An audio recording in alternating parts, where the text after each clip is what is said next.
मेरा नाम कोमल है और मैं 40 साल की हूँ। मैं अपने बेटे सुरेश के साथ गर्भवती थी, तभी मेरे पति का देहांत हो गया। फिर सुरेश के जन्म के बाद मैंने उसे अकेले पाला और ऐसा पाला कि उसे किसी चीज की कमी ना हो। मेरा बेटा अब 21 साल का हो गया था। अब वह एक जवान और आकर्षक युवक लगने लगा था।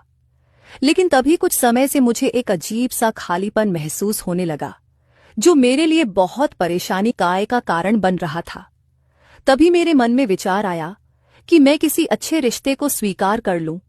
उस समय भी मेरे पास कई रिश्ते आ रहे थे, लेकिन मुझे थोड़ा डर था कि मेरा बेटा सुरेश इस बात पर क्या प्रतिक्रिया देगा। मैंने हिम्मत जुटाई और उससे बात करने का फैसला किया। मैंने कहा, सुरेश बेटा, तुमसे थोड़ी बात करनी है। मुझे बहुत अकेलापन महसूस हो रहा है, इसलिए मैं सोच रही हूं कि क्या तुम इस बात से सहमत होगे कि मैं किसी अच्छे रिश्ते को हाँ कह दूं जो मेरे लिए आए हैं। यह सुनकर सुरेश का चेहरा एकदम बदल गया। वह बहुत नाराज और दुखी हो गया। चल बेटा, अब बाहर चलते हैं, कहीं अच्छा सा डिनर करते हैं ताकि तेरा मूड पूरी तरह ठीक हो जाए। उसने कहा, माँ, मैं वैसे भी अपने दोस्त अक्षय के साथ बाहर जा रहा हूं। वह अपनी माँ को भी साथ ला रहा है, क्योंकि उनकी भी हालत हमारी तरह है। वह भी विधवा है और अक्षय उनका इकलौता बेटा है। मैंने कहा, बेटा चलो, फिर हम सब साथ में बाहर चलते हैं, अच्छा समय बिताते हैं और एक मजेदार दिन साथ गुजारते हैं। फिर हमने तैयार होकर बाहर जाने का फैसला किया। मैं अक्षय की माँ, जिसका नाम सुनैना था, उससे पहली बार मिली। पहली मुलाकात में ही हम दोनों बहुत अच्छी दोस्त बन गई। फिर हम लगभग हर दिन मिलने लगे। या तो वह हमारे घर आती या हम उनके घर जाते। लेकिन इसी दौरान मैंने एक चीज नोटिस की। सुरेश का दोस्त अक्षय जब भी हम सब साथ होते, बार बार मेरी तरफ देखता था। पहले तो मैंने ज्यादा ध्यान नहीं दिया, लेकिन धीरे धीरे मुझे भी यह सब अच्छा लगने लगा। मैं खुश होने लगी। हालांकि मैंने कभी अपने चेहरे पर कुछ जाहिर नहीं होने दिया, लेकिन जो बात मुझे अजीब लगी वह यह थी कि सुरेश भी उसी तरह की नजरों से सुनैना को देखने लगा था। इससे मेरे दिमाग में एक अजीब सा दृश्य बन गया। मैंने सोचा, क्या हो अगर मैं अक्षय के साथ और सुरेश सुनैना के साथ। यह एक पागलपन भरा ख्याल था, लेकिन मैंने इस बारे में किसी से कुछ नहीं कहा, क्योंकि मैं पहले यह समझना चाहती थी कि आखिर माजरा क्या है।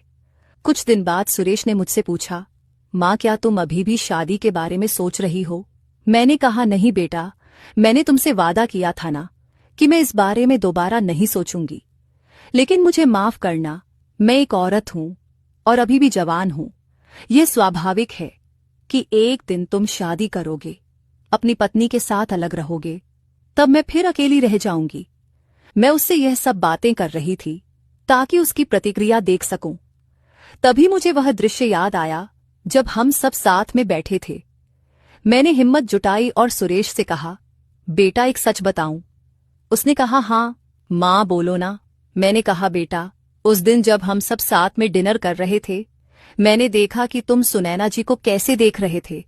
यह सुनते ही सुरेश हंसते हुए बोला, हाँ माँ, सच में मुझे वह बहुत अच्छे लगे। मेरा मन कर रहा था कि मैं भी उन फलों को खा लूं। सुरेश के मुंह से यह बात मेरे लिए बहुत अजीब थी, क्योंकि एक माँ और बेटे का ऐसा बात करना आसान नहीं होता। लेकिन तभी हम दोनों हंसने लगे और माहौल हल्का हो गया। फिर एक हफ्ते बाद सुरेश ने मुझसे कहा, माँ, मैं तुमसे एक जरूरी बात करना चाहता हूँ। मुझे पता है तुम मना नहीं करोगी, क्योंकि इससे हम सब बहुत खुश रहेंगे और बहुत अच्छी जिंदगी जिएंगे। मैंने कहा, हाँ बेटा, जरूर बोल, क्या बात है? वह बोला, क्या हम अक्षय और उसकी माँ के घर जाएं और वहां एक छोटी सी पार्टी करें, साथ में मजे करेंगे और हर कोई वह फल खाएगा जो उसे पसंद है। मैं सुरेश की बातों से समझ गई थी कि वह क्या कहना चाहता है, लेकिन मैंने जानबूझकर कहा, मुझे और समझा। मैं कुछ समझी नहीं। तब सुरेश ने साफ साफ कहा, माँ, मैं सुनैना जी को खाना चाहता हूँ, और माँ, मुझे लगता है कि अक्षय भी तुम्हें बहुत ध्यान से देखता है, वह भी इन्हें खाना चाहता है। तो क्यों ना हम सब मिलकर एक पार्टी करें, साथ में मजे करें और सब खुश रहें। सुरेश की बातों पर मैंने ऐसा दिखाया जैसे मुझे यह बात अच्छी नहीं लगी। मैंने सोचा, ये क्या बोल रहा है? मेरा बेटा ऐसी बातें कैसे कर सकता है। लेकिन फिर ना जाने क्यों मैंने उसकी बात मान ली। मैंने कहा ठीक है बेटा, मैं तैयार हूँ, हम सब खुश रहेंगे, इसमें वह लोग भी खुश होंगे। वैसे भी हम तो अब एक परिवार की तरह हैं, इसमें डरने या चिंता करने की कोई बात नहीं। मेरी यहाँ सुनते ही सुरेश ने इस पार्टी की तैयारी शुरू कर दी। उसने अक्षय और सुनैना को बार बार घर बुलाना शुरू किया। हालांकि तब वह लोग इस बारे में कुछ नहीं जानते थे, लेकिन मुझे लग रहा था कि सुरेश और अक्षय पहले से सब कुछ प्लान कर चुके थे, क्योंकि वह दोनों एक दूसरे को बहुत अच्छे से समझते थे। मैंने देखा कि अक्षय अब मुझे और भी ज्यादा घूरने लगा था और सुरेश भी सुनैना को। मैं समझ नहीं पा रही थी कि अब क्या करूं। मुझे यह भी समझ नहीं आ रहा था कि यह सब शुरू कैसे होगा। फिर एक दिन जब वो लोग हमारे घर आए, मैं कुछ लेने के लिए अपने कमरे में गई। तभी सुरेश और अक्षय मेरे पीछे आ गए। सुरेश ने अक्षय को कमरे में छोड़कर बाहर चला गया। तब मैं समझ गई कि यह शुरुआत है। फिर सब कुछ साफ हो गया। अक्षय ने मेरे साथ बहुत ज्यादा नजदीकी दिखानी शुरू कर दी। हम दोनों एक दूसरे में ऐसे खो गए जैसे अभी अभी पैदा हुए हो। मुझे पता था कि सुरेश दूसरे कमरे में सुनैना के साथ है। करीब 1 घंटे तक हम अलग अलग कमरों में रहे। फिर मैंने अक्षय से कहा, नहीं ऐसे मैं खुश नहीं हूं, चलो उनके पास चलते हैं। फिर हम सब एक ही कमरे में आ गए। तब मैं बहुत खुश थी। वह रात हमारे लिए बहुत खूबसूरत थी। उस रात हम चारों ने सुबह तक साथ में समय बिताया। हमने ऐसे पल जिए जो पहले कभी नहीं जिए थे। उस रात के बाद वह लोग हमारे घर आकर रहने लगे। फिर हमने तय किया कि 1 हफ्ता हम उनके घर रहेंगे।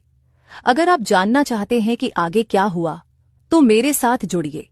कल कहानी में दिलचस्पी और भी बढ़ने वाली है। और यदि आप इसे बिल्कुल भी मिस नहीं करना चाहते हैं तो पेज को फॉलो करें ताकि हर अपडेट आप तक सबसे पहले पहुंचे। मैं आपकी वही प्यारी फ्रेंड हूं। मिलूंगी अगले वीडियो में। धन्यवाद।